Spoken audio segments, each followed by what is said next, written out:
look at the Indians, or let's say other people, Chinese or whoever, the Lebanese, and they come to Africa, we're finding that they're having a lot more success than us, who many of us come to Africa or African countries with a lot more American educational expertise, a greater curriculum vitae, if I may, resume.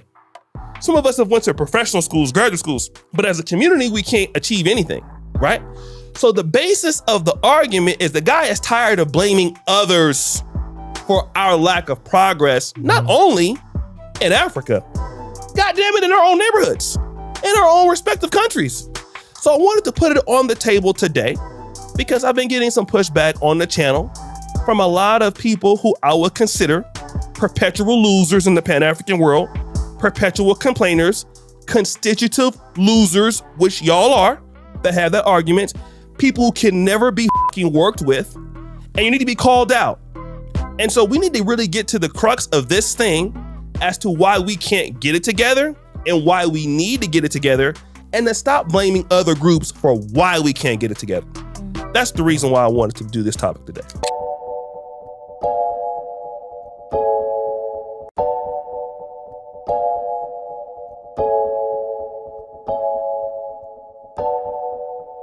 Hi guys, welcome to Kenganda. This is the Repart Podcast. My name is Jenny Tamaya and I am joined with Master Gabs in the building. Happy to be here. O'Shea Duke Jackson. Amen. So we have a video that we want to play. Play the first minute of that video. When I first came here, I would talk about the Indians and the Arabs and the Chinese, and I would be like, they are here and they're making money, and why aren't we? And we should be here making money, and they are here taking what belongs to us. And we are out there struggling in the West, right? But I've come to realize something, guys. I would stop talking about the Chinese, the Indians, and the Arabs in a negative way. Because if we create a vacuum where they can come in and fill that vacuum, that space, can we blame them? And I realize here too in like Tanzania, right? Like Tanzanians have the mentality where they just, relax. Okay, I can go out there today, I can hustle, I can make some money to feed, I'm good. But the Indians and the Chinese and the Arabs, they smell the opportunities. And if they come and they take advantage of the opportunities, you can't fault them. I realized that. And then we come in here and we talk about we don't have any support system in Africa. We don't. It's a fact, right? But whose fault is it? It's our fault. It's the guy that says we're failing in Africa. The other day, I did a video. Rivian edited the video. We're talking about this particular Jewish guy. I believe the guy's name is Burrell. Yes. He was given an insight onto the Jewish community and how it operates. Now, me as a troll, I positioned the title that it was for the black community. But in all fairness to him, it was not.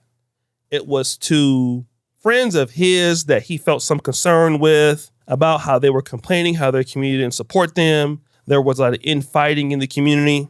So the man took it upon himself to discuss how the Jewish community operated. Now, of course, in the pro-black sector, we have people who feel we are the so-called Jews. It's a really big idea, especially amongst African Americans. You have Jews in Ethiopia. And I don't want to get into that conversation right now because it deviates from the conversation that he was trying to have. And I noticed in the comments, that's what we kept hearing. Who was this person to say this to us? He's an outsider. Okay, fine.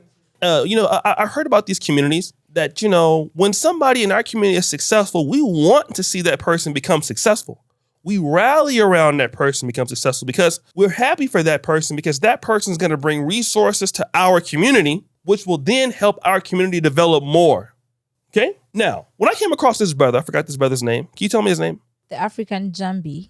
The African Jambi. So this is the same guy saying the same thing that's very similar to what this guy was saying. So we can't say, the only thing you can say is he's not African American. He must be Jamaican. He's actually from Guyana, the Caribbean. But here's a guy that's moved to Tanzania, and Tanzania has one of the biggest repat communities on planet Earth. There's Ghana, there's South Africa, there's Tanzania, there's Gambia, and then there's us. We're like maybe 6 or 7 in in the African world, right? Mhm. So here we have people that blame all these other groups for why they dominate the black world. In our community, you live in Atlanta, Arab-owned liquor stores is popular, Indian gas stations is popular.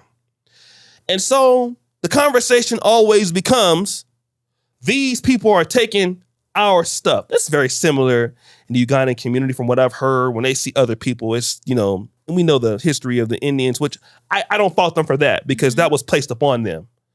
But it's very seldomly do we look inward and say, what is our contribution to why we are dominated by others? And when it's an outsider saying this, you will hear, go look at the comments, you will see all black people giving an excuse. Well, these so-called Jews ruin hip hop. They're deviating from what the man is talking about. I don't care if the guy is from Mars, if he's from what is he dealing with as a concept? I'm dealing with a concept here. Now, here we have a brother that's talking about the same thing. In his opinion, because all of us are repats, especially me and you, well, we see the same things happening here. Because when we look at the Indians, or let's say other people, Chinese, or whoever, the Lebanese, and they come to Africa, we're finding that they're having a lot more success than us, who many of us come to Africa, or African countries, with a lot more American educational expertise, a greater curriculum vitae, if I may, resume. Some of us have went to professional schools, graduate schools, but as a community, we can't achieve anything, right?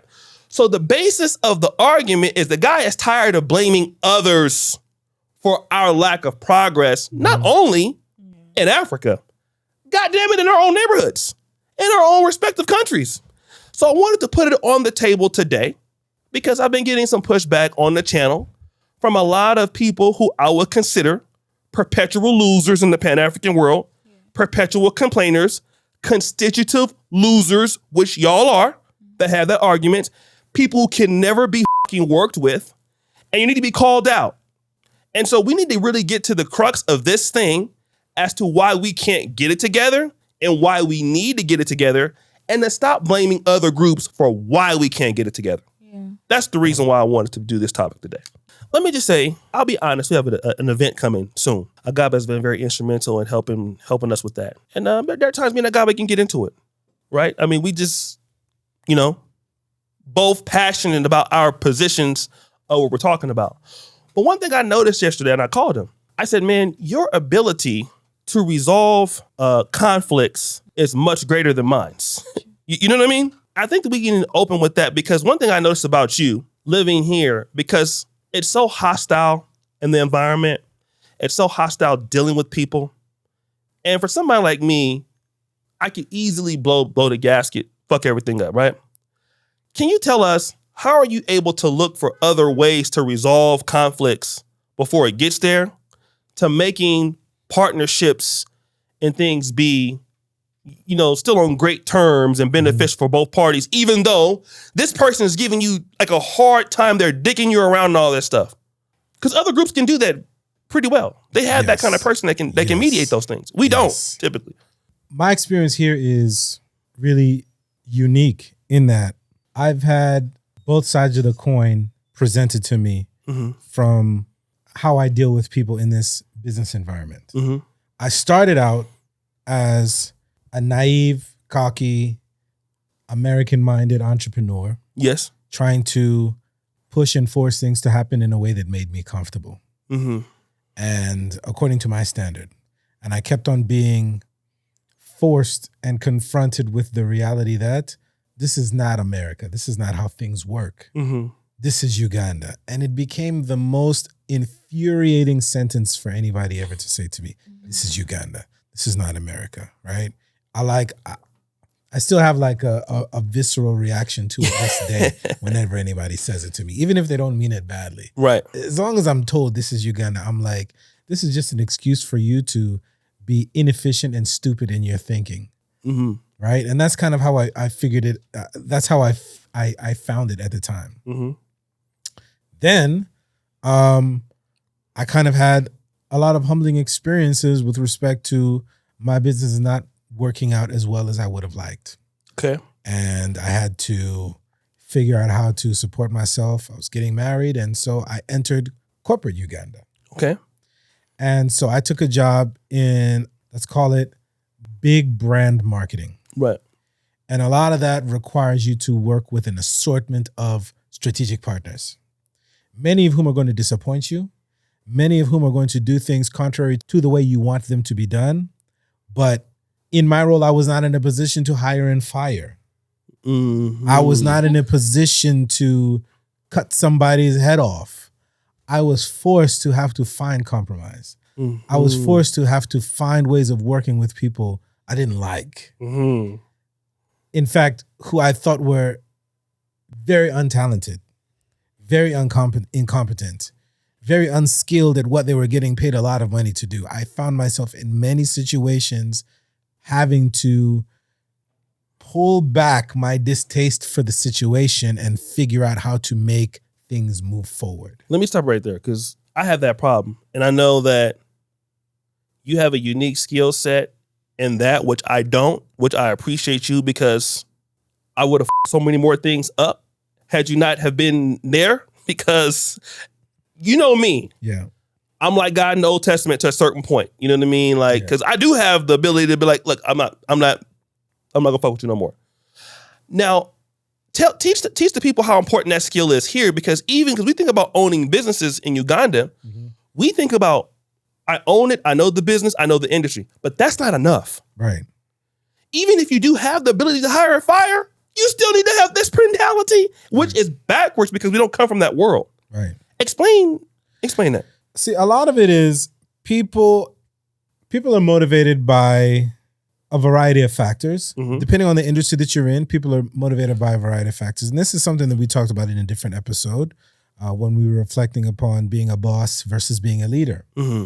And now when it comes to being a business partner, everything is a transactional relationship. Mm-hmm. At the end of the day, nobody owes you loyalty to bend over backwards to make it easy for you to achieve your goals. As long as whatever is happening benefits them financially and getting to their financial means, they're going to do whatever it takes to get there fastest. Mm-hmm.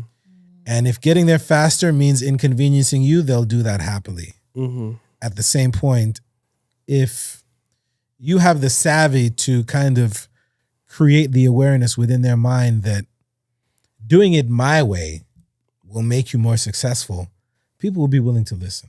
Okay.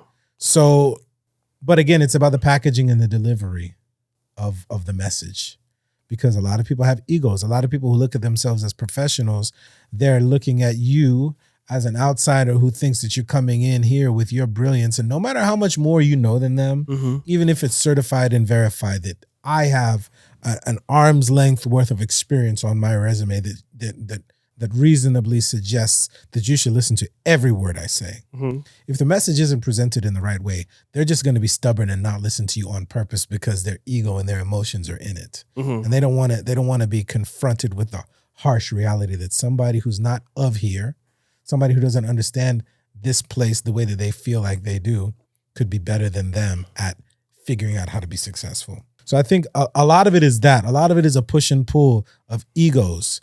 My ego of being exposed to different ways of working that I feel like are better versus their ego of saying, I'm not going to let you come in and show me and embarrass me to tell me that you're better than me. Mm-hmm. So bluntly and so forcefully in my face. So it's a careful mix of everything. There's no one factor that's more important than the other. Mm-hmm. I would say the thing that allows me to be able to navigate these situations most is the experience of the last 13 years of my life. I've been here since 2011. Mm-hmm. It's the experience of the last 13 years of my life, burning my fingers, bumping my head, being frustrated, getting ready to quit, leave, but knowing that I don't have the option to do so, and just doubling down and hardening my skin, toughening my skin and being like, yo, like nobody can tell me that they're smarter than me about what it is that I'm trying to do right now. So now how savvy can I be? How emotionally intelligent can I be to understand Right. the mindset of the people that I'm working with? And how can I leverage my excellent ability to communicate to craft a message that's unique for him, her, him, and him? Because everybody's going to hear things differently according to what it is that's important. So I need to be very dynamic in the way that I share a message that makes each person individually believe that they're going to benefit uniquely from what it is that we're trying to do. And I need to spend the time to understand the nuances of their investment in whatever it is that we're doing as a collective. And it takes time, bro. Okay, let me before you do, let me ask you something. You've talked about our relationship as a diaspora towards the private sector. Yeah. Now, what this man was talking about, more or less, and that it is important because you can't do business as a community if you don't have somebody that can mediate, because you're trying to work with brands in a different culture or trying to work with the private sector, which I've had difficulty working with because I don't share that skill. Yeah. My skill is most better at building the business, building the execution in the business or whatever. When it comes to dealing with somebody else, I'm terrible. I'm the worst in the world. I'm the worst. Now, let's talk about the aspect of community building, because we have people, like even in our own diaspora Uganda community that we're trying to define, which is very new, is burgeoning. Now, how do we try to blend people in that, again, to get them on one accord? Everybody has their own unique reason for being here, which is not mine or yours. Yeah. And all of these people have different ways. We have people in our group that, let's just say, for example, people may not like. Okay, we could just put it like that, right? It's honest. Sure. There are some people that are like way out there. You know what I mean? They can say some crazy shit to you, right? Yeah. How do we deal with those people also? Because we would not really, like if I lived in the States, I would be your friend. But there's some people here, I would not fuck with them. But we have to. Yeah. Right? Yeah. Now we're in that same situation that you were in the workforce. Yeah. Because we're here and we can't just let that person go like that because they're more important living here because we're very few. How do we take that same kind of concept and trying to build value for, this community after, when you first meet up, when you first get here, people are all excited. Mm-hmm. Third or fourth month, people are missing meetings now. Fifth month, people are not as excited anymore about the meetups or whatever, right? How do we attack that to get on one accord to be able to attack the private sector? I think that's a very difficult one, man, because again, you're looking at a unique motivation for every individual that comes, right? Based on where you're from, based on what brought you here, we didn't come here with the intention of being together. We found each other here. Yes. And so now... Very good point. What connects us is a very loose thread of attachment to a certain heritage. Mm-hmm. But, so when I was in business school, we took a class called, it was basically a team building course, right? Working in teams. And there was 4 stages of team building that are essential to any group dynamic. Mm-hmm. Forming, storming, norming, and performing. The forming phase is when you come together. Hi, my name is Jonita. My name is O'Shea. My name is Agaba. Nice to meet you, right? Mm-hmm. We'd like to work together. Storming is when I start understanding what's different between you and me, what's different between she and us, and we start understanding what I don't like about how you move and how you operate and how we are clashing. Norming is when we work out those differences and agree to disagree on certain things, modulate, cooperate, compromise. We find out where we find our rhythm. Then we get into the performing phase where we are now a well-oiled machine and we're going. Not a lot of people have the presence of mind or the patience or the level of dedication and commitment to get through all of those phases to get to the performing phase, right? It feels sweet when you're forming, but now when you're in that storming phase and everybody's butting heads and like, I ain't like this nigga anyway, fuck him, I'm out. Right. You know what I mean? A lot of people will jump ship immediately at that phase. And you kind of have to take it as a blessing. If that's the person who's jumping ship, you didn't need them anyway, right? So are we a collective of 10 at the beginning that pares itself down to 2 and 3? Hey, man, I'm grateful for those 2 or 3 who've stuck around. I have no emotional attachment to those other ones who have fallen off along the wayside because it takes a level of commitment. And I think what we're seeing is that people lack a level of commitment to go through the uncomfortable stuff. Because it makes you question, did I make the right decision? Particularly when you've packed up your life and moved to a whole other continent. You want things to be easy. You want things to be a feel-good situation. You want this to be like, yo, we're together. It's kumbaya. And because we've found each other. Oh, man, it's joyful. It's a joyful experience. That's not realistic. No. So I guess the question that's upon us is, how do people strengthen themselves in their conviction to want to get through all of those 4 phases to get to the performance phase? Mm-hmm. And how do you identify when somebody who's within your cohort is liable to fall off and grab onto them and not let them go? Okay. So what type of culture do we need to build around each other Mm-hmm. in order for that to be a real thing? That's Right. the question. I don't have the answer to it, Mm-hmm. but that's the question. Thank you so much. I feel like every time Gab's in the podcast, you're in a lecture room. You're learning something. Appreciate you. I feel like that's really great for our viewers and for us too. I just want to revert back to the gentleman who was saying, and you, O'Shea, saying how we can't blame the other races or other people for our choices. And the one thing that stood out to me was choices. Like time and time again, every individual has a choice. You have a choice to make. Are you going to support your fellow Black people? Are you going to do A, B, C, D? And if you take this path, are there consequences to that?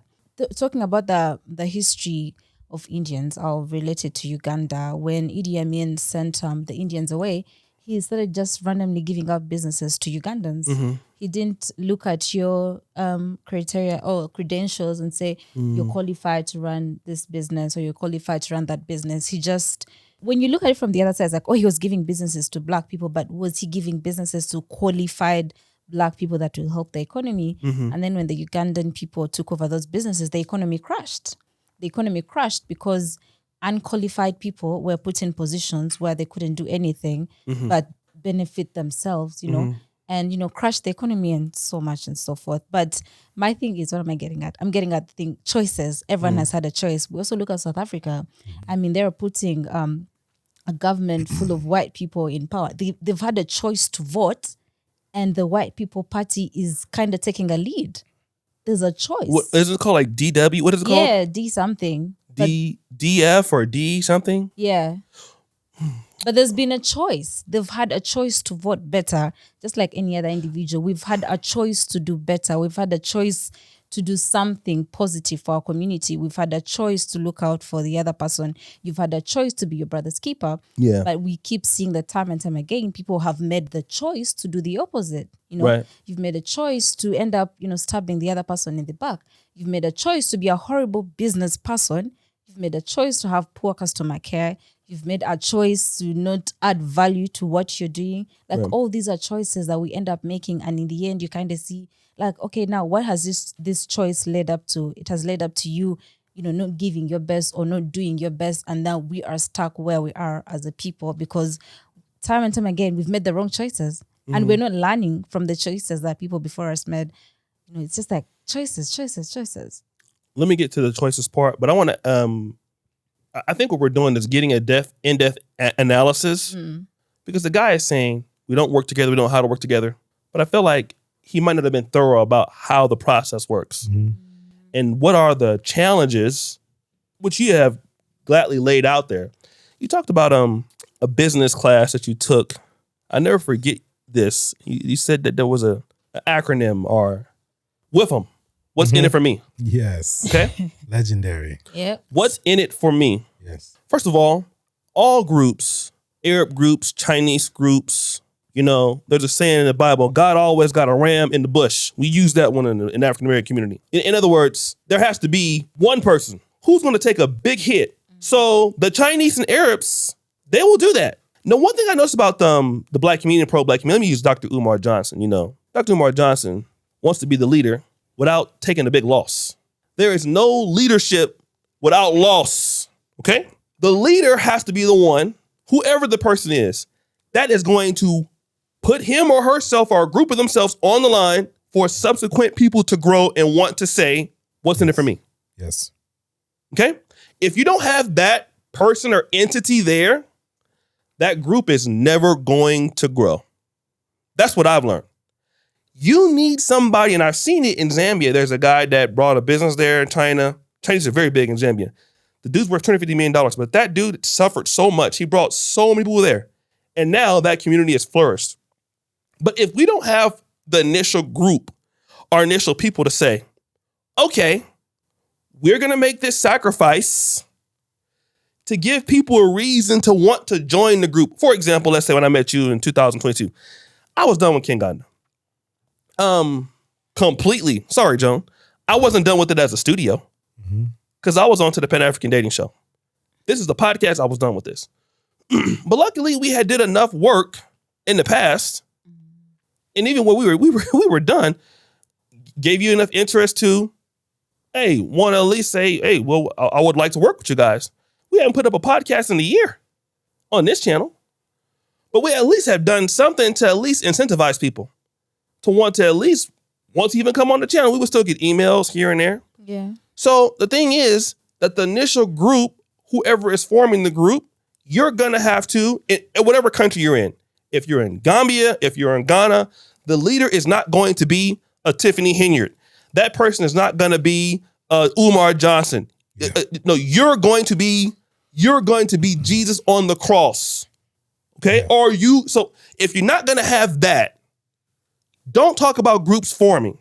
Because in order for you to do that, somebody has to see, okay, can I trust this person? Because like I said, we're so used to coming from the West where we don't see people making those sacrifices for the community as we did in the 50s and 60s. When I looked at my grandfather's generation, all I saw was a sacrifice. Because you would hear it.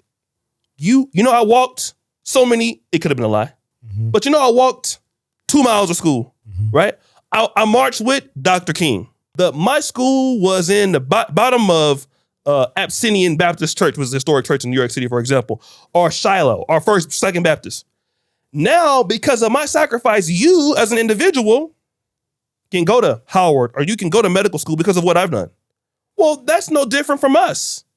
Like, we're the guys in the frontier coming back to Africa. You talked about you was in Rwanda last week, and you have many people in your family or relatives or friends, you know, and those people had to do a lot of what? I'm pretty sure suffering. Absolutely. Coming back from, you know, the war was ending, and, you know, they've seen Rwanda towards its now, but we see it now as popping. What about 10 years ago? It wasn't like that. So you got to have people that want to suffer, that will take that as a leader or a group of leaders and say, we're going to suffer for this to come together. And when it comes to the Black community in Africa, you're not going to see that because nobody wants to be around something that's not doing very well. Okay. They took us, I don't know how many years to get somebody to come to Uganda. Was it like 5? Yeah. They came last year, but that was 2018, 2019, 2020, 2021, whatever, years before that. Same thing with the guys going on in Ghana right now or Sierra Leone. Yeah. So if you don't have sacrifice and leadership, you can't get to what were the 4 again? Forming, storming, norming, and performing. Where's the leader? Yeah.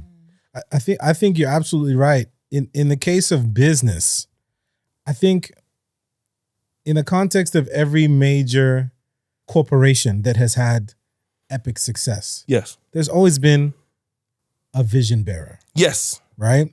And when you talk about joining together a coalition of different individuals with a variety of skill sets, we're not talking about putting together a small startup where you have your college roommates and you're together and you're starting in a garage, like Steve Jobs and Wozniak did with Apple or anything like that. You're talking about a group of people who are grown, who all have egos and mindsets of their own already in terms of what it is that they're capable of and what contributions that they uniquely feel that they can make.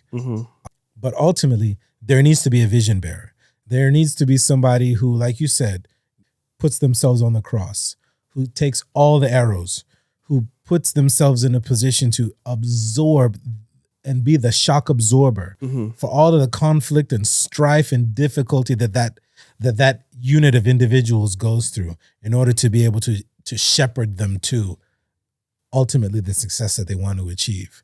I mean, if you think about it, there's a ton of charismatic leaders and vision bearers in Uganda and in Africa.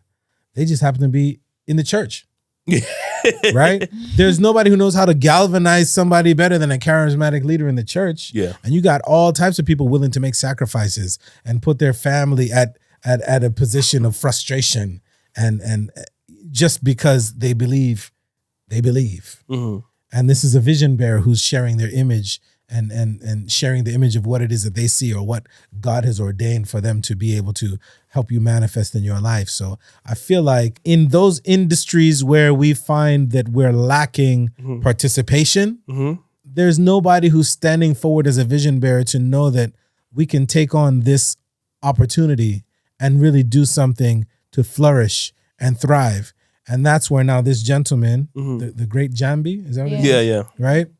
That's where now the gaps and the vacuums continue to exist, where the Asians and the Arabs and, you know, other ethnicities are coming in because they have that vision bearer to know that we can go to Africa. Yes. And we can set this up. Yes. And we can take advantage of that vacuum that's in the marketplace. And we can convince them that we are the best business partners that they could continue to ever want to work with.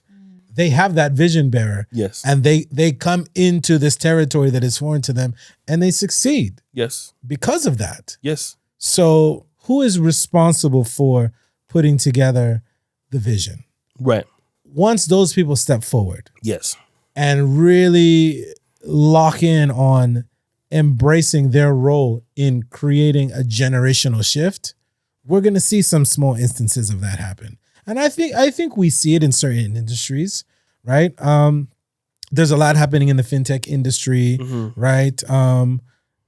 You know, like M-Pesa, for example, right? Yes. M-Pesa is a shining example of a financial solution that was developed by a person in Kenya, and it has taken shape and it has kind of changed the game. Mobile money everywhere now because of Mobile that. money everywhere. Like Chipper Cash is another one, right? Yes. And there's so many other That's the examples. Ugandan that made that, right? Yes. Even Everson too. Shout out Everson to too, yes. Stone and Tom. So there's many other examples of companies that have been made successful by a collective effort of different individuals and people working from a variety of different markets and countries and bringing them together to make it happen. So I won't say that it's not been done, but we need a lot more of it, and we need a lot more vision bearers to come to life. Yes. You know, you never know. It might be one of us who's the next vision bearer who brings something to the forefront that is a generational shifter in how business is done, or how people recognize and realize the opportunity that can be found and accessed in Africa here. You never know. And speaking of sacrifice, like Oshay had mentioned, I feel like we live in a very like microwave society. Like people want to see fast results.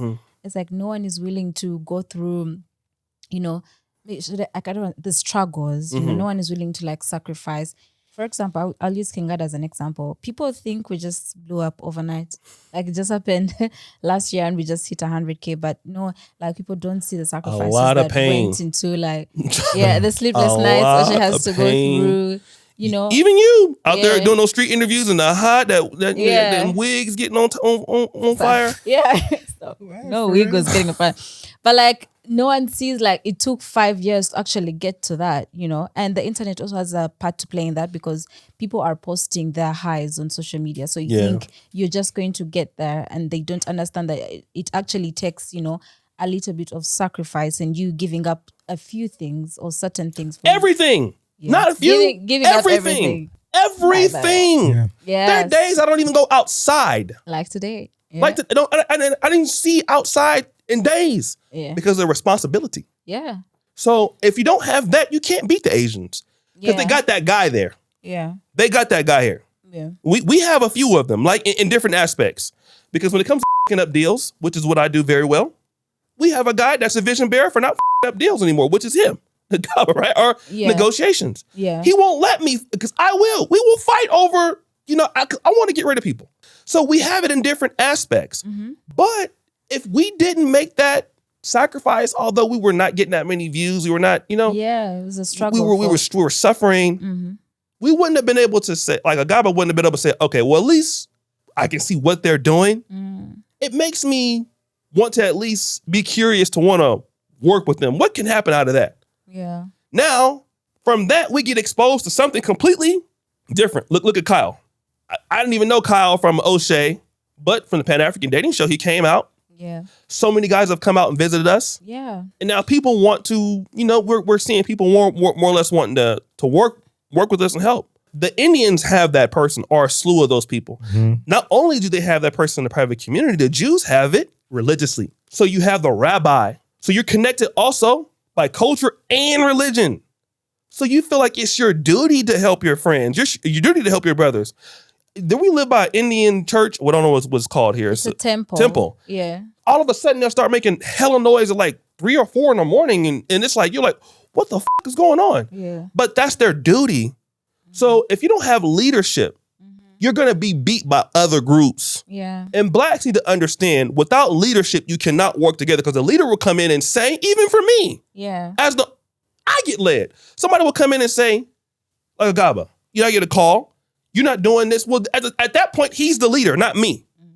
Because if I'm taking correction, and you got to understand when, as the person, to be taking correction. You're not infallible. Yeah. Like, we got to understand that. You're not an expert in what that person is. So if that person says you need to sit down or remove yourself, then you need to do so. Yeah. I take orders all the time, a lot. Do this. Send this money here. Rachel.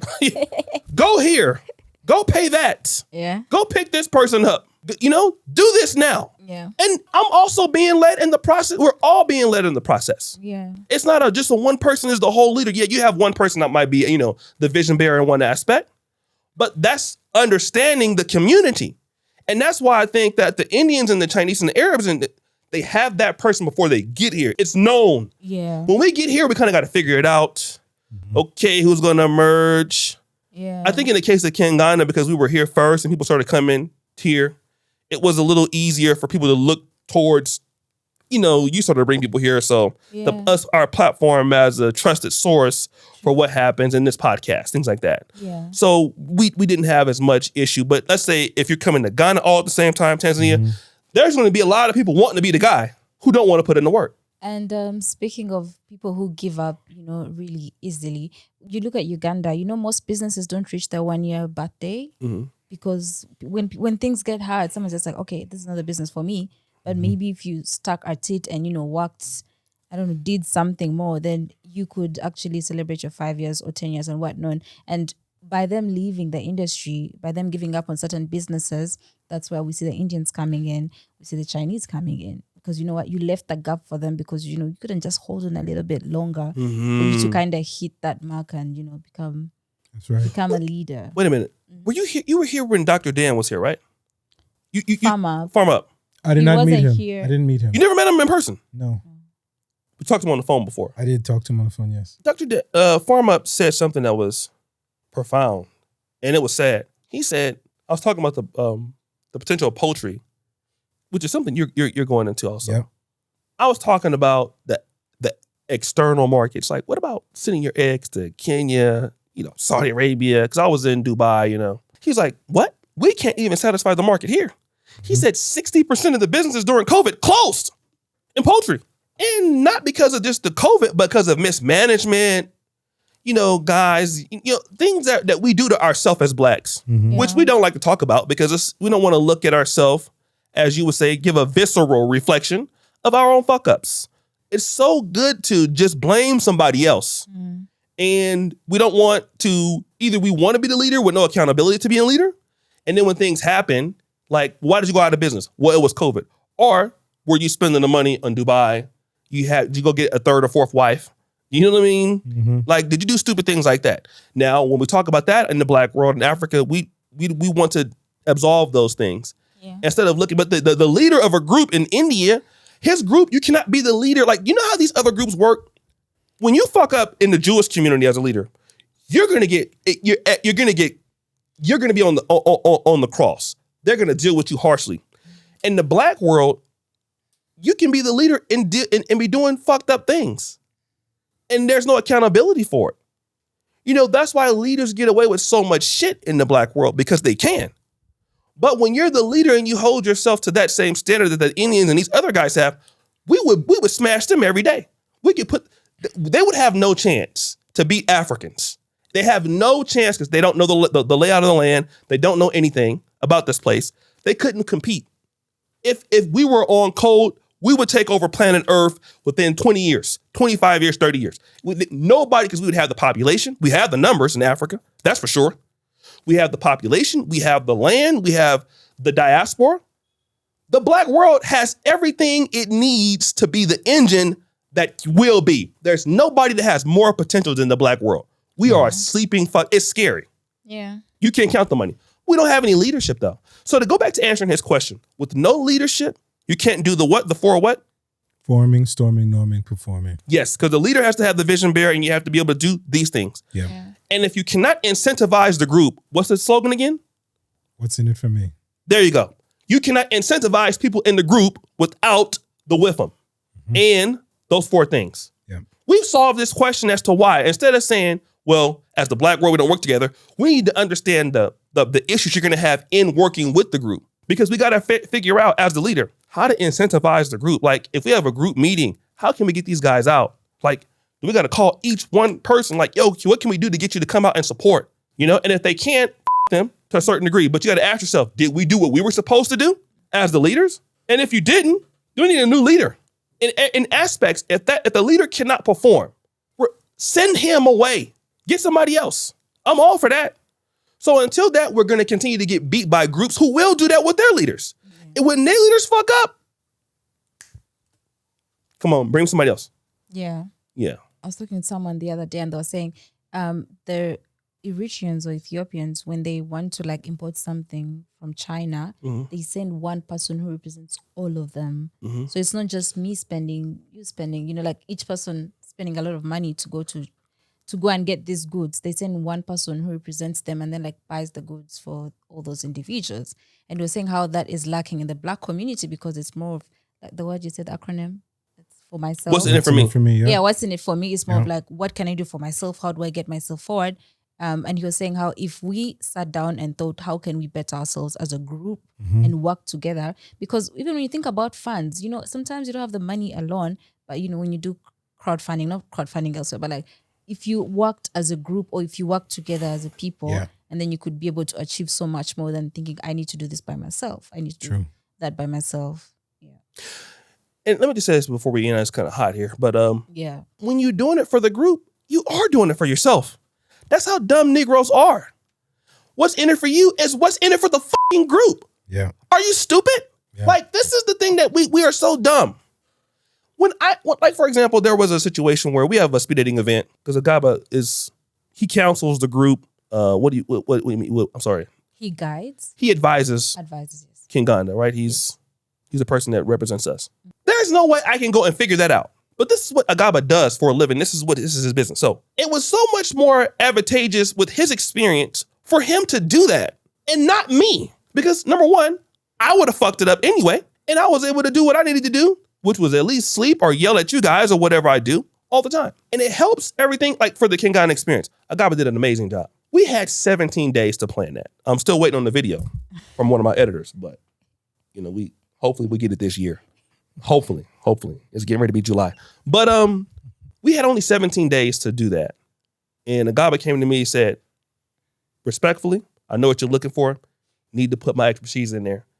But then we had top bottom, we had maybe 500 people come in 17 days. Without that, we would have flopped it for sure. But because of that, it helped us for the next things that we want to do. People look at us differently in the market now. No, I'm not saying people are just going crazy, but it was different. His success was my success and vice versa. Yeah. Like I'm investing into my success when I am doing right by him or whoever else. That is my success. Yeah. But no, I'm going to go to Dubai. Nigga, you're not even going to have that money when you get back because people your name's going to be trash. Why would you do that? Well, you can get more. We have to understand the work with people to get more. And this is new for a lot of us because we've never had to deal with that before. So that's all I have to say. I mean, no, I don't have any more knowledge to drop. I just want to appreciate O'Shea for putting some major respect on my name. Genuinely, I appreciate it, giving me props. We definitely don't get along all the time, but you know, hey. No, man, but you know. we be going back and forth sometimes. No, man, but those are the best dynamics to be a part of, man, when you have strong-willed individuals who are so passionate about what they do. But when we butt heads, it's all in service of getting to the goal. And we come together and we make great stuff happen. So yeah, there's more to come. Yeah. And speaking of Gabs with King at 5, when he can, I like the fact that you actually offered to help us. he offered to help us. And that was amazing. He was able to like guide us and advise us on so many things, look at some gaps that we had, kind of We had so many. Okay, don't expose us like that.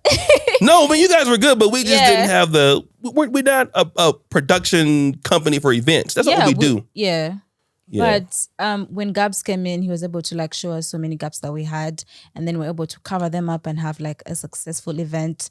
It was an amazing MC. The most successful event we've ever had. Yeah, we didn't expect that turn up to be that big. The things I learned from what Gabs was teaching us there was, listen, I could be an event planner, okay? Yeah. Don't mess with me. Then he took over it as the host. He's like, yeah, by the way, put me on as the host, brother. Yeah. No, actually, we had the cameras following him around and shit. Yeah, but he was so self-aggrandizing ass. Yeah, talking to some service providers who are known. Kept seeing him all. He was on the reels more than me. Yeah.